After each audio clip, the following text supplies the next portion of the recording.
এবার সরাসরি ইরানের প্রধান তেলকেন্দ্র খর্গ দ্বীপ দখলের হুমকি দিয়েছেন মার্কিন প্রেসিডেন্ট ডোনাল্ড ট্রাম্প। ওয়াশিংটনের এমন আগ্রাসী মনোভাবের পর মধ্যপ্রাচ্য জুড়ে এখন চরম যুদ্ধক্ষেত্রের আবহ তৈরি হয়েছে। ট্রাম্পের এই আকস্মিক ঘোষণা বিশ্ব রাজনীতিতে নতুন এক ঝড় তুলেছে, যা পুরো অঞ্চলের সমীকরণ বদলে দিতে পারত। যদিও অকস্মাৎ ট্রাম্প সেই সিদ্ধান্ত থেকে সরে এসেছেন। এক বিস্ফোরক সাক্ষাৎকারে ডোনাল্ড ট্রাম্প সরাসরি জানিয়ে দিয়েছেন, তার মূল লক্ষ্য এখন ইরানের অর্থনীতির লাইফলাইন খ্যাত খর্গ দ্বীপের পূর্ণ নিয়ন্ত্রণ নেওয়া। ফক্স নিউজকে দেয়া ওই সাক্ষাৎকারে ট্রাম্প নিজের দীর্ঘদিনের ইচ্ছার কথা অকপটে স্বীকার করেন।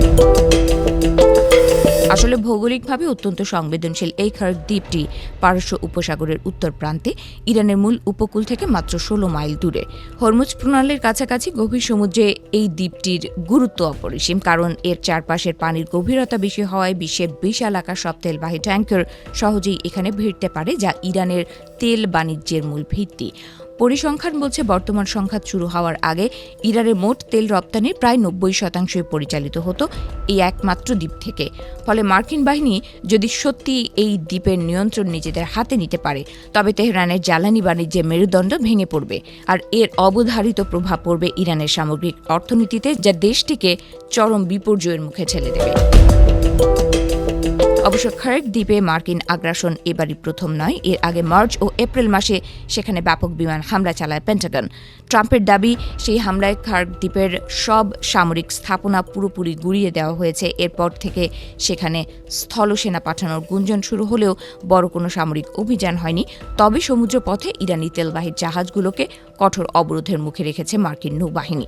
কিন্তু ট্রাম্পের এই হুঙ্কারের পেছনে মার্কিন সেনাদের জন্য অপেক্ষা করছে এক ভয়ানক মরণ ফাঁদ, এমনটাই আশঙ্কা করছেন সামরিক বিশ্লেষকরা। বিশেষজ্ঞরা বলছেন, মার্কিন সামরিক বাহিনী হয়তো খুব দ্রুত দ্বীপটি দখল করতে পারবে, কিন্তু সেখানে টিকে থাকা মোটেও সহজ হবে না। এই পদক্ষেপ যুদ্ধকে দ্রুত শেষ করার বদলে উল্টো আরও দীর্ঘায়িত ও রক্তক্ষয়ী করে তুলবে। গবেষকদের মতে, দ্বীপটিতে অবস্থান নেওয়া মার্কিন সেনারা সার্বক্ষণিক ইরানি ক্ষেপণাস্ত্র ও আত্মঘাতী ড্রোন হামলার মুখে থাকবে। বিশেষ করে ইউক্রেন যুদ্ধে ত্রাস সৃষ্টি করা আধুনিক ক্যামেরাযুক্ত ফার্স্ট পার্সন ভিউ ড্রোন হবে মার্কিন সেনাদের জন্য সবচেয়ে বড় হুমকি। ইরান যদি সফলভাবে কোনো হামলা চালিয়ে মার্কিন সেনাদের পরাস্ত করতে পারে, তবে সেই লাশের ভিডিও অনলাইনে ছড়িয়ে দিয়ে তারা বিশ্বজুড়ে মার্কিন বিরোধী প্রচারণার হাতিয়ার বানাবে। সাবেক মার্কিন সামরিক কমান্ডারদের মতে, দ্বীপটি পাহারা দিতে অন্তত 1000 সেনার প্রয়োজন হবে, যাদের জন্য সাগরে নিয়মিত রসদ যোগানো হবে অত্যন্ত ঝুঁকিপূর্ণ ও ব্যয়বহুল। ট্রাম্পের এই ঝুঁকিপূর্ণ চাওয়াকে অনেকেই যুক্তরাষ্ট্রের জন্য এক অস্বাভাবিক ও আত্মঘাতী পদক্ষেপ হিসেবে দেখছেন। এখন দেখার বিষয়, ট্রাম্পের এই হুঙ্কার কেবল রাজনৈতিক চাপ, নাকি সত্যি সত্যি মধ্যপ্রাচ্যে এক নতুন রক্তগঙ্গার সূচনা হতে চলেছে।